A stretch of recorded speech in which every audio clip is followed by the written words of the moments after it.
Praise the Lord.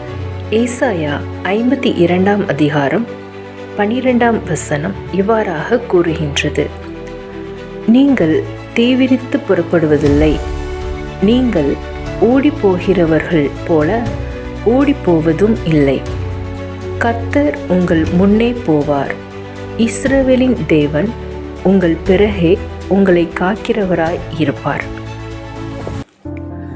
சென்னையிலிருந்து Paris போவதற்கான விமானத்தை பிடிக்க ஒருவர் புதுச்சேரியிலிருந்து வாடகை காரில் புறப்பட்டார். அந்த வாகனத்தை ஓட்டுவதற்கு வந்திருந்த காரோட்டி மிக மிக கவனமாகவும் பாதுகாப்பாகவும் வாகனம் ஓட்டுகின்ற பழக்கமுடையவர். அந்த பயணி தன்னை பத்திரமாக கொண்டு செல்ல பாதுகாப்பான ஒரு காரோட்டி கிடைத்ததற்காக சந்தோஷப்பட்டார். அந்த காரோட்டி மிக மிக பாதுகாப்பு சிந்தனையோடு மிக குறைந்த வேகத்தில் காரை ஓட்டினார்.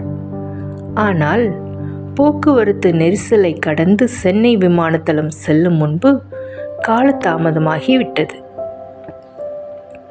பிரயாணம் பாதுகாப்பாக அமைந்தது. ஆனால் வேக குறைவு காரணமாக விமானத்தை பிடிக்க முடியாமல் போய்விட்டது.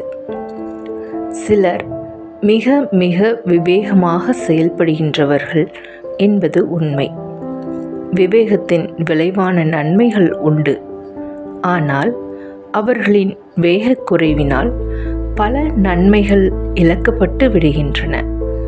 விவேகமான செயல்பாடு என்பதற்காக அளவுக்கு மிஞ்சி வேகக்குறைவுடன் செயல்பட்டால் இலக்குகளை எட்ட முடியாது.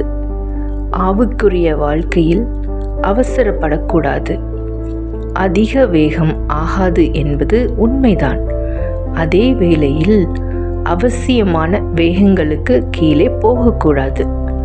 சிலர் சின்ன சின்ன ஆவிக்குரிய அனுபவங்களை பெறுவதற்கு நீண்ட காலங்களை எடுத்துக்கொள்கின்றனர்.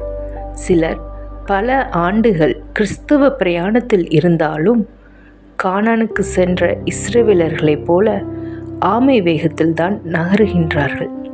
சிலர் தங்களின் கிறிஸ்தவ அனுபவ காலங்களை குறித்து பெருமையாக பேசுவார்கள். ஆனால் அவ்வளவு காலங்கள் கிறிஸ்தவ பக்தி சூழ்நிலைகளோடு ஈடுபாடுகள் வைத்திருந்தாலும் எந்தவிதமான ஆவிக்குரிய முதிர்ச்சியும் இல்லை.